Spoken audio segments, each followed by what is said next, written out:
Моли, Господи, милость Твою,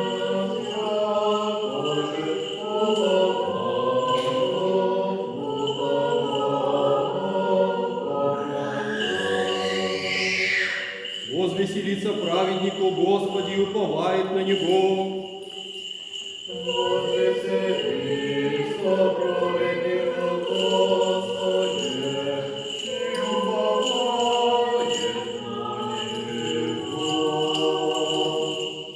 Аминь. К римлянам послание святаго апостола Павла чтение. Братья, слава и честь и мир всякому делающему благое, Иудееве же прежде и Елену, незьбу на лица зрение у Бога, елицы Бог беззаконно согрешиша, беззаконно и погибнут, и елицы в законе согрешиша, законом суд приимут. Не слышите ли, бо закона праведни пред Богом, но творцы закона сии оправдятся, егда бо языцы не имущие закона, естеством законное творят, сии закона не имущие, сами себе суть закон, и же являют дело законное, написано в сердцах своих, спослушествующие им совести и между собою помыслом, осуждающим или отвещающим в день, егда судит Бог тайное человеком по благовестию моему Иисусом Христом.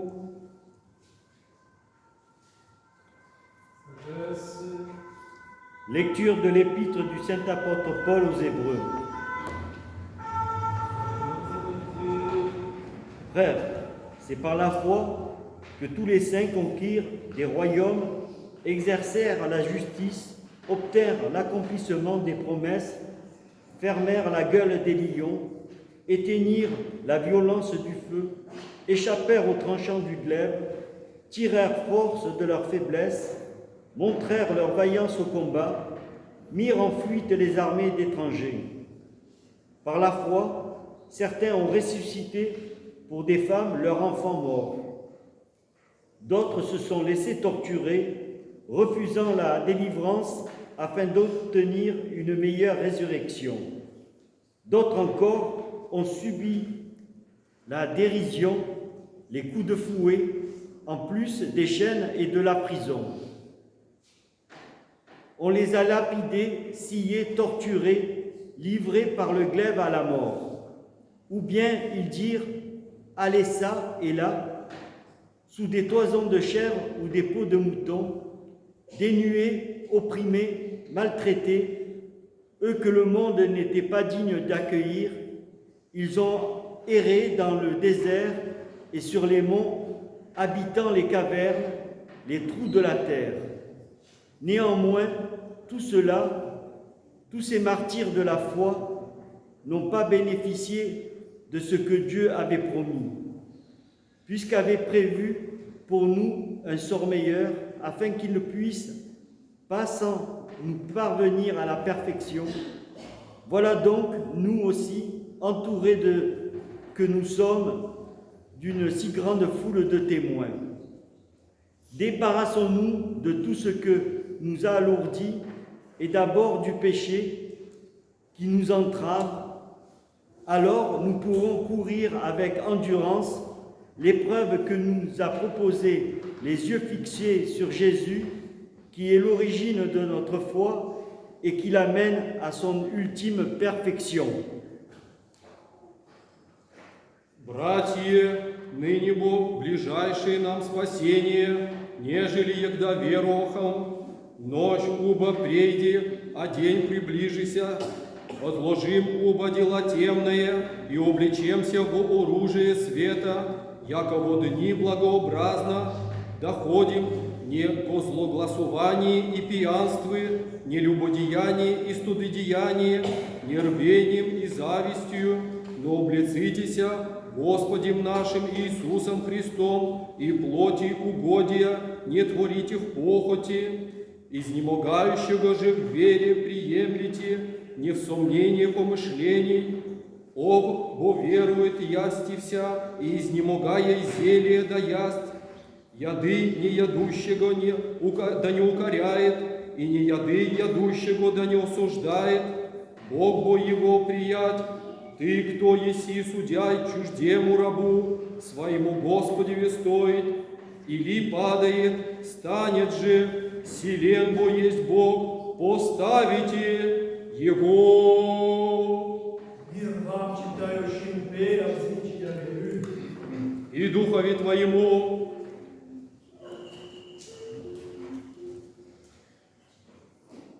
Аллилуйя, аллилуйя, аллилуйя.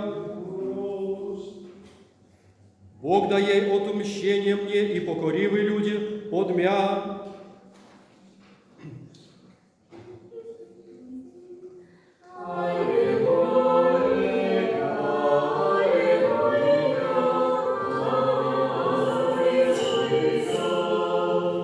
Величая спасение царева и творяй милость Христу своему Давиду и семени его до века.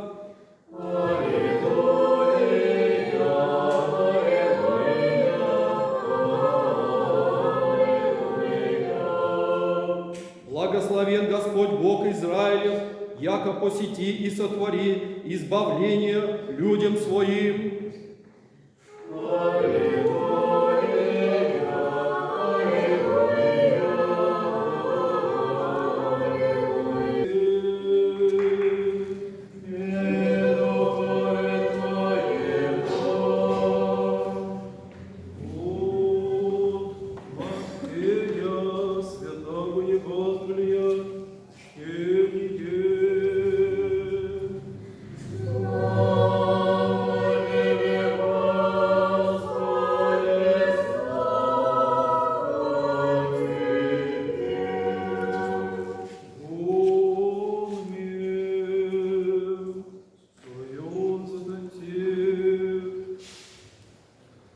Во время она, ходя Иисус при море Галилейском, видя два брата Симона, глаголемого Петра, и Андрея, брата его, вметающим реже в море, без тоба рыбаря, и глагола има, грядит обо мне, и сотворю бы ловца человеку, она же обе оставшим реже по нем едоста, и пришед оттуда, видя и на два брата, Иакова Завидеева и Иоанна, брата его, в корабле, Завидеем отцем ее, связующим реже своя, и возва я, она же Абия, оставша корабль и отца своего, по нем и доста, и прихождаши всю Галилею Иисус, уча на сонмищах их, и проповеда Евангелие Царствия, исцеляя всяк недуг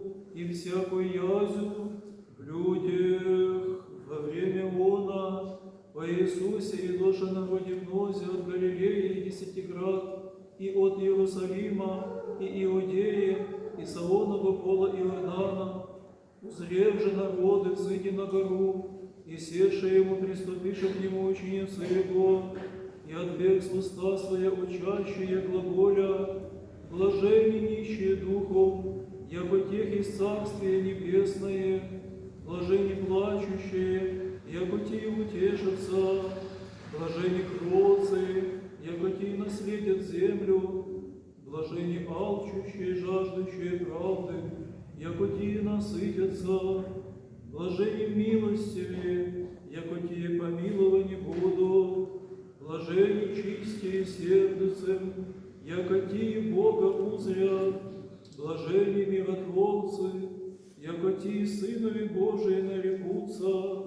блажени изгнание правды ради, яко тех из Царствия Небесное, блажени из тех, егда поносят вам, и ижденут, и рекут всяк зол глагол на вы лжуще, мне ради, радуйтесь и веселитесь, яко мзда ваша много на небесе.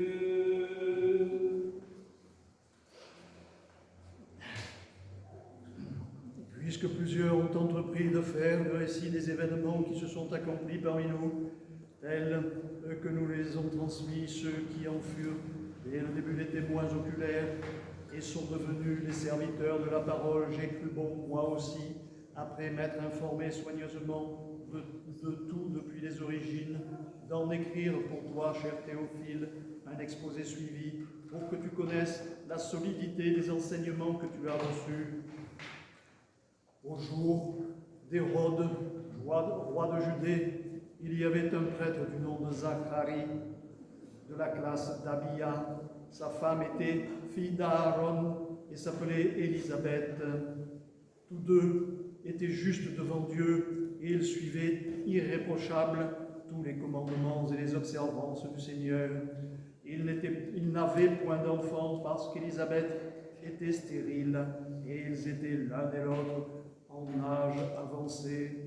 Or, tandis qu'il servait devant Dieu, selon le tour de sa classe, il fut appelé par le sort, d'après l'usage sacerdotal, à entrer dans le sanctuaire de Dieu pour y offrir de l'encens. Et toute l'assemblée du peuple se tenait dehors en prière à l'heure de l'encens. Alors lui apparut un ange du Seigneur se tenant à droite de l'autel de l'encens. À sa vue, Zacharie fut troublé et la crainte le saisit, mais l'ange lui dit: ne crains pas, Zacharie, car ta prière a été exaucée. Ta femme, Élisabeth, t'enfantera un fils et tu lui donneras le nom de Jean.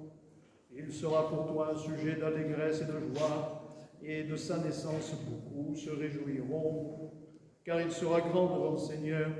Il ne boira ni vin, ni liqueur fermentée. Dès le sein de sa mère, il sera comblé de l'Esprit Saint et ramènera de nombreux fils d'Israël au Seigneur leur Dieu.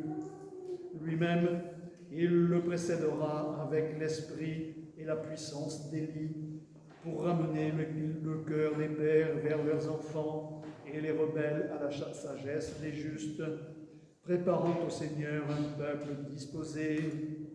Mais Zacharie dit à l'ange: à quoi reconnaîtrai-je cela? Car je suis un vieillard et ma femme est d'un âge avancé. L'ange lui répondit: je suis Gabriel, qui me tient devant Dieu. J'ai été envoyé pour te parler et t'annoncer cette bonne nouvelle.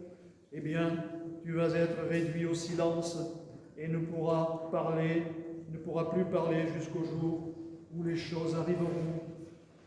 Pour n'avoir pas cru à mes paroles qui s'accompliront en leur temps.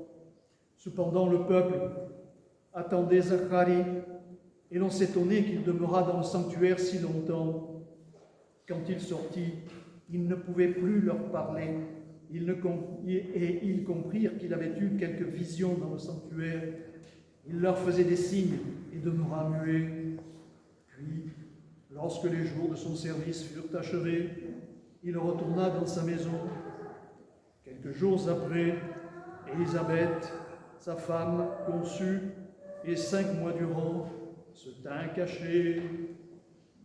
Voilà, disait-elle, ce qu'a fait pour moi le Seigneur, au jour où, pour ôter mon opprobre parmi les hommes, il a posé sur moi son regard.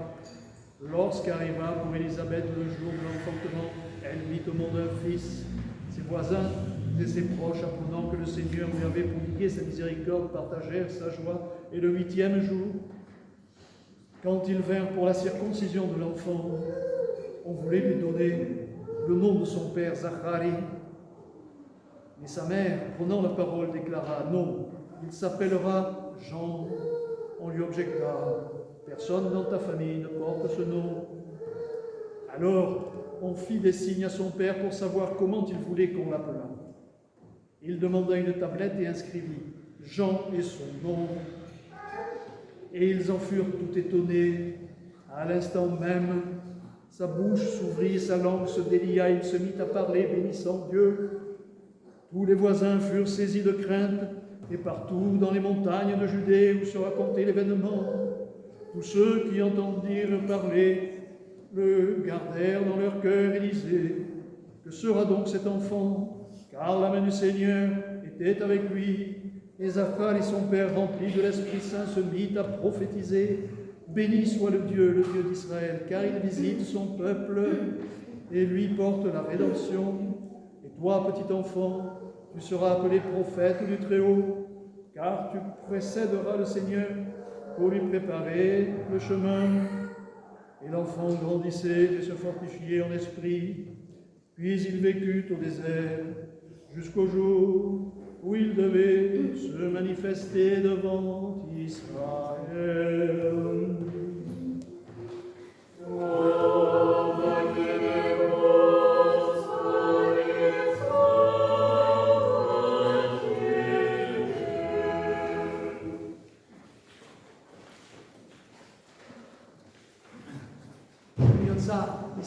Isio tego amin.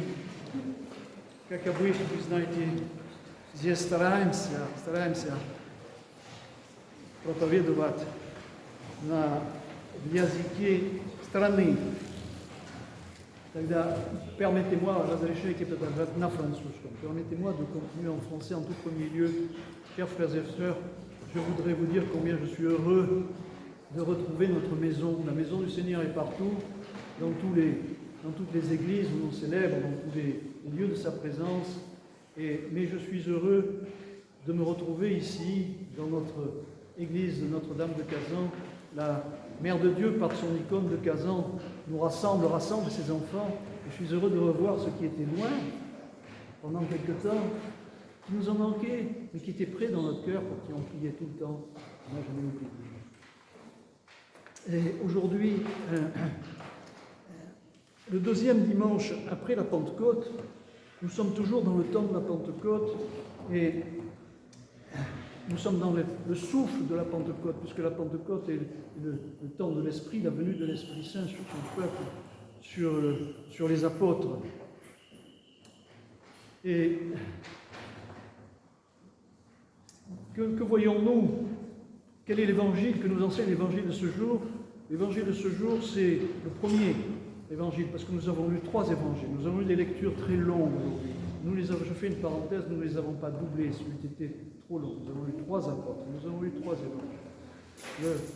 Le premier évangile, c'est l'évangile de la fête, de la féerie du dimanche. Le deuxième évangile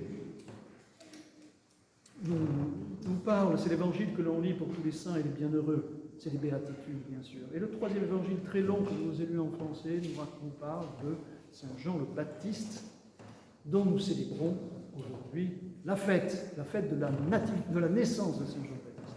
Et le premier évangile que nous dit-il, nous voyons le Christ qui appelle ses disciples, ses apôtres, le Christ qui choisit ses 4 premiers apôtres. 2 frères, 2 pères de frères. Simon et André, et un peu plus loin, Jacques et Jean, fils de Zébédée. Il y a quelque chose de significatif, bien sûr, mais sur lequel ce n'est pas le lieu aujourd'hui de s'arrêter, mais quelque chose de significatif dans ce choix et cette partition, cet équilibre 2 par 2. Vous savez que souvent, les spirituels cheminent par 2, car c'est plus facile et plus encourageant dans la vie spirituelle d'être en compagnie. Voyez les Saint-Cyril, les méthodes, les 2 frères. Voyez ici nos frères Nicodime et José, nos Moldaves à Paris. 2 frères de naissance qui sont frères dans le monachisme et qui sont frères dans le service de l'Église. Voyez aussi, c'est quelque chose qu'on retrouve souvent sur le sceau de l'abbaye de Saint-Victor, puisque nous sommes Marseillais et que Saint-Victor est notre lieu saint du 1er siècle. Le sceau de l'abbaye de Saint-Victor représente un chevalier avec un cheval, des cavaliers avec 2 chevaliers dessus, ensemble, des moines soldats, ensemble. Donc c'est quelque chose d'important dans la vie spirituelle de pouvoir cheminer en compagnie. Et il y a 2 fois 2, parce qu'il y a 2 aspects de la foi qui sont représentés par ces 2 pères. Goûtez avec Simon et André quelque chose de plus extérieur, et avec Jacques et Jean quelque chose de plus intérieur, qu'on appelle les frères Warnegger, les frères du tonnerre. Et qu'est-ce que ça signifie pour nous aujourd'hui? Pour nous qui, il y a pas longtemps, il y a 2 semaines, avons reçu l'Esprit Saint avec les apôtres, qui avons été pleins de l'Esprit Saint. Qu'est-ce qui s'est passé le jour de la Pentecôte, quand les apôtres, toute claquemurés dans une pièce, toutes portes fermées, toutes fenêtres fermées, ont reçu l'Esprit Saint. Qu'est-ce qu'ils ont fait? La première des choses, ils sont sortis. Ils sont sortis vers le peuple. Et ils ont commencé à enseigner. Vous vous souvenez, tous les peuples qui étaient là, d'origines différentes, de langues différentes, comprenaient ce que les apôtres disaient, eux qui avaient fait ni études générales, ni études de langue en particulier. Donc ils sont allés, ils sont sortis, ils ont enseigné, ils sont allés au devant du peuple pour enseigner, pour apprendre, annoncer la bonne nouvelle. Et très rapidement, l'Église a fait des émules, l'Église s'est développée, et les apôtres sont allés partout. Souvenez-vous, ici en Provence, nous pouvons témoigner dès les premiers apôtres, Marie-Madeleine, Saint-Lazare, les Saintes Marie, et un peu plus tard, Saint-Joseph d'Arimathie sont venus en Provence, ils sont allés plus loin, Saint-Patrick, Saint-Martin, tous les premiers saints du premier siècle sont même allés très loin, rencontrer les peuples, leur apporter la bonne nouvelle. Saint Thomas, la plus ancienne, qui est allée fonder la plus ancienne communauté chrétienne encore persistante en Inde. Ils sont allés de par le monde apporter la bonne nouvelle, remplis de l'Esprit Saint, et porter cette eau vive de l'Esprit, que l'Esprit fait émaner d'eux. Et alors aujourd'hui, c'est de cela que nous invite le Christ au travers de cet évangile, le Christ qui dit « Toi et toi, suis-moi. Toi et toi, suis-moi. Allons-y. » Et ils le suivent. L'évangile nous dit, ils abandonnent père et mère, ils abandonnent les bateaux. Les frères abandonnent leur père, qui pêchait avec eux, et les pêcheurs abandonnent leur bateau. Le bateau, pour un pêcheur à ce moment-là, mais c'était tout. C'est la vie, c'est les revenus, c'est la nourriture de la famille. Ils n'avaient que ça. Même ça, ils l'abandonnent. Et ils suivent le Christ. Alors, aujourd'hui, vous allez nous dire, nous, qu'est-ce qu'on fait? Le Christ nous appelle, mais bon, qu'est-ce qu'on fait? Est-ce qu'on plaque tout? C'est vachement dur, on a un métier, on a des habitudes, on a une voiture, on a du sport, on a des hobbies, c'est difficile. Rassurez-vous, on n'a plus besoin de partir aux confins du monde, comme l'a fait cette jeune église naissante, juste après sa naissance, parce que la Pentecôte c'est la naissance de l'église, elle savait à peine marcher, aller de par le monde à travers ce monde. Aujourd'hui c'est plus la peine, ils l'ont fait avant nous, et le monde se traverse tellement facilement d'un claquement de doigts, d'un petit vol de jet. Le monde se traverse dans tous les sens pour aller n'importe où.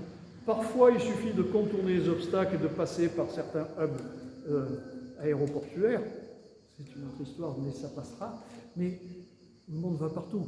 Aujourd'hui, si on transposait la situation de Pierre, Paul, Jacques, André, c'est le monde qui viendrait à eux. Ils n'auraient plus besoin d'aller au monde. Aujourd'hui, les choses ont changé. Et c'est le monde qui vient à nous. Regardez autour de nous, le monde entier vient à nous et est autour de nous. Alors, ce n'est plus de saison, ce n'est plus très raisonnable, si ce n'est en révélant un esprit plus de folklore, dans le sens de la mission, qu'un esprit de réelle efficacité, que de dire je vais partir loin sous les tropiques, dans la forêt pour évangéliser les peuples.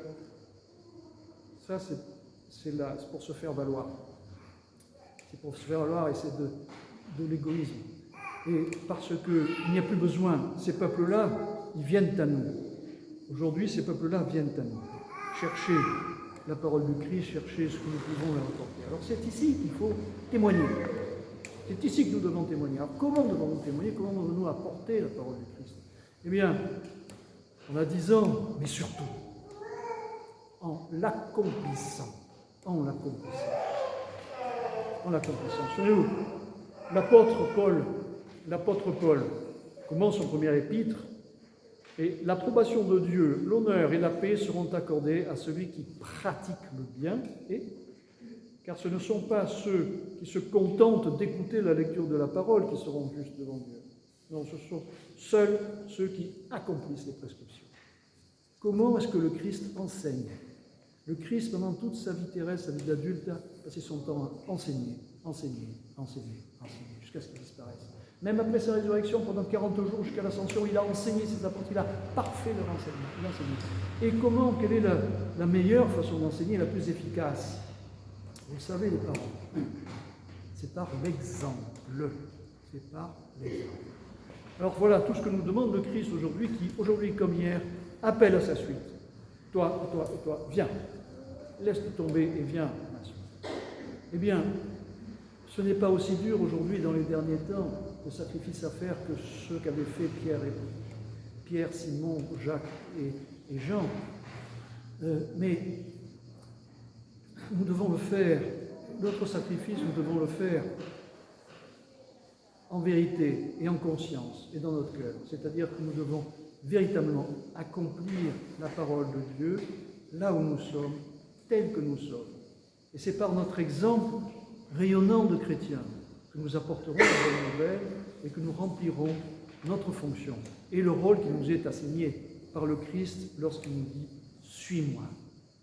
Ce n'est plus le temps des grandes missions, comme on dit, aux colonies, comme on disait. J'ose à peine prononcer le terme. Aujourd'hui, oh là là, il a dit un gros mot. C'est fini tout ça. Le monde entier est une colonie, partout.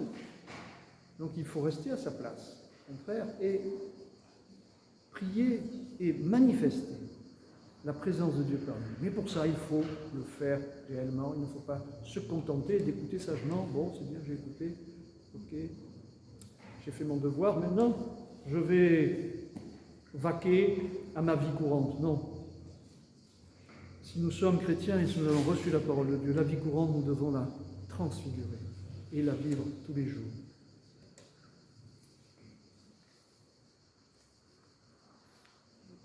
Et puis,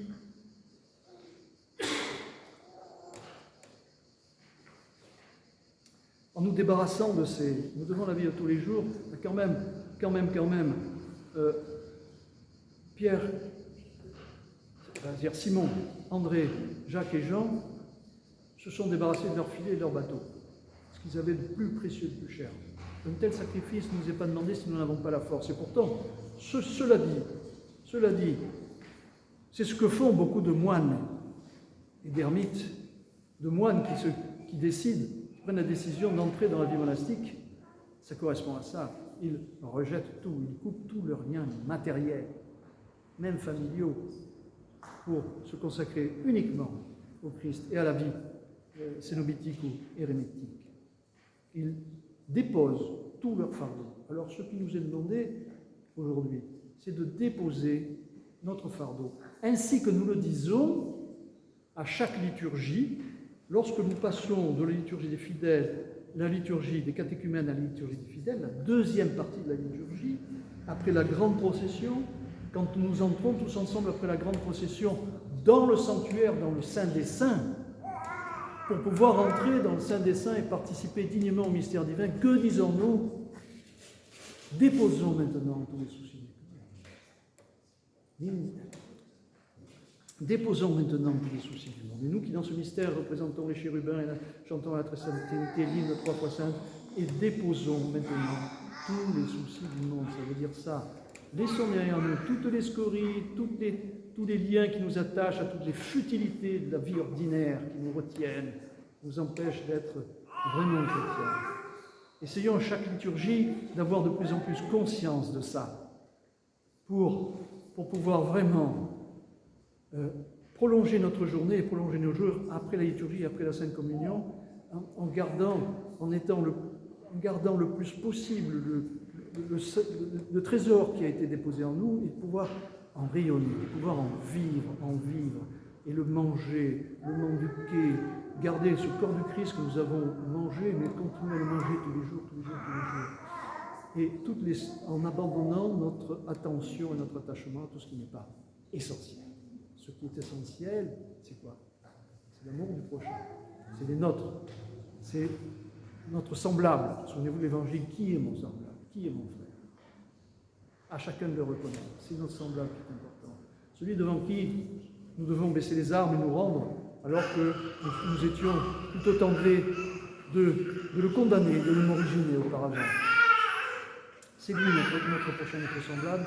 Et ce qui est important, c'est l'amour les uns pour les autres, nous aimer les uns les autres, et par cela de manifester l'union, notre union en Dieu, et l'union des fidèles dans le Christ, avec le Christ, par lui, avec lui et en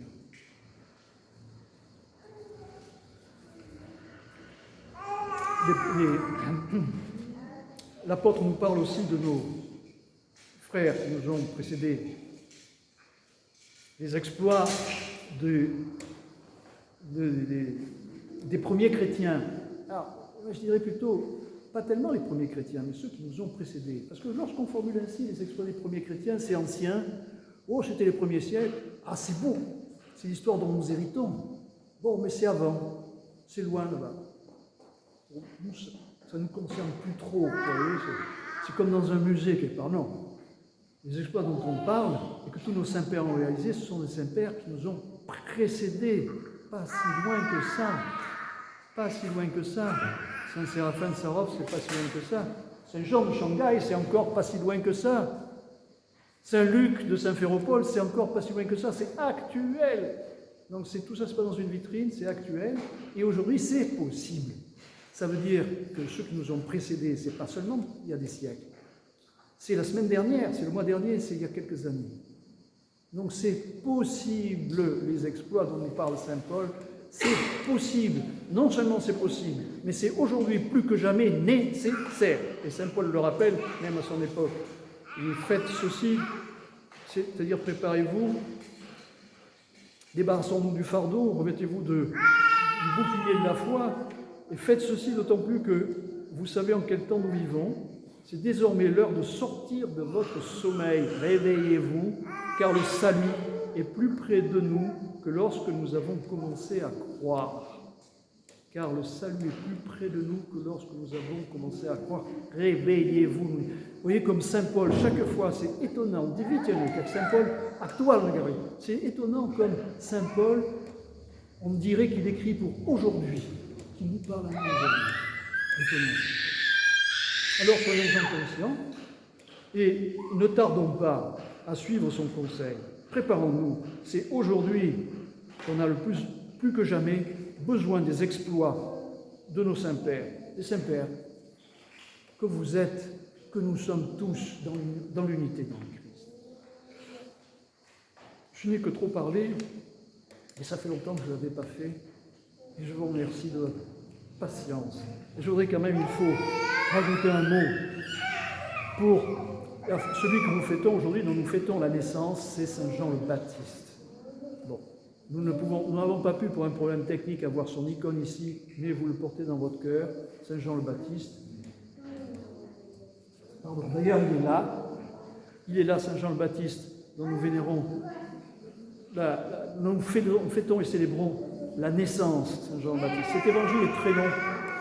Cet évangile est très long et il a raconté, vous avez entendu, les circonstances de la naissance de Jean-Baptiste. Tout à fait improbable. Parents âgés, stériles. Vous connaissez l'histoire, je ne veux pas y revenir. Je vais juste souligner un trait. C'est son nom. Et ce qui est arrivé à Zacharie, lorsqu'il a douté. Parce que pour nous, c'est une leçon. Lorsque nous voyons quelque chose qui nous paraît vraiment, nous n'avons aucune raison de douter de la présence de Dieu et du fait que cet événement nous vient de la divinité. Parfois nous doutons. Eh bien, souvenons-nous de l'expérience de Zacharie, qui pour avoir douté a perdu la parole, il a perdu le verbe.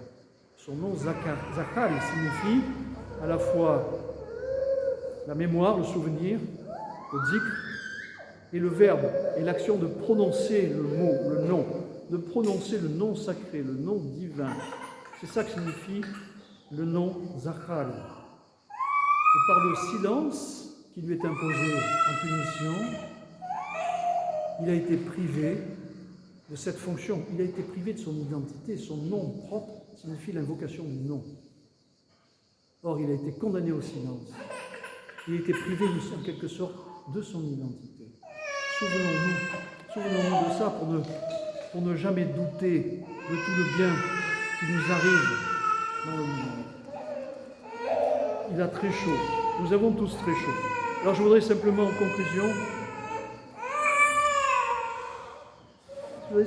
conclusion, pourtant il fait moins chaud que là d'où il vient. Je voudrais simplement en conclusion rappeler les paroles de l'apôtre Paul au début de sa première épître. Mais l'approbation de Dieu, l'honneur et la paix seront accordés à celui qui pratique le bien. Non pas ceux qui se contentent d'écouter la lecture de la loi et qui ne font rien, et qui n'en font rien. C'est la différence qu'on fait souvent entre cette espèce de pharisianisme, de dogmatisme sec, qui ne cherche pas le sens et qui ne s'implique pas dans les paroles et qui pense qu'en remplissant le contrat, ça suffit pour sauver son âme. Non, Saint Paul nous le dit, nous le répète souvent, non. L'honneur et la paix seront accordés à celui qui pratique le bien. C'est-à-dire ce que nous entendons, nous devons le mettre en pratique. Si le monde est dans l'état où il est, c'est parce que nous ne l'avons pas pratiqué, parce que nous l'avons laissé aller. Alors on accuse, oh le méchant, oh le mauvais, oh le cul, oh lui c'est l'ennemi, c'est à cause de lui tous nos malheurs.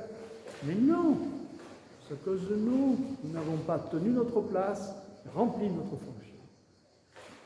Je cite quelqu'un de connu, mais je ne dirai pas qui pour le moment, c'est trop polémique, qui récemment résumait bien cet aspect essentiel et profond de la doctrine chrétienne. On sait que le mal progresse, non pas par les gens qui font le mal, mais par les gens de bien qui ne font rien. On sait que le mal progresse, mais non par les gens qui font le mal, c'est pas à cause d'eux, mais par les gens de bien qui ne font rien. Parce que ceux qui sont appelés, ceux qui sont en position de faire le bien, ne le font pas. Alors ne soyons pas ces cruches percées qui reçoivent une eau bénie, miraculeuse, l'eau de la vie, le Verbe divin, l'Esprit Saint, et qui le perdent et le répandent dans le sein. Que le Seigneur nous donne la force de tenir notre place dans le monde et de faire en sorte que le monde soit beaucoup plus rempli des gens qui font le bien, pour qu'il n'y ait plus de place pour ceux qui font le mal, et qu'il nous accorde cette force-là et cette joie, parce que ça ne fait pas mal, ce n'est pas difficile, ça rapporte beaucoup de joie. Et que la très sainte Mère de Dieu nous garde sous sa protection et sa bienveillance. Amen.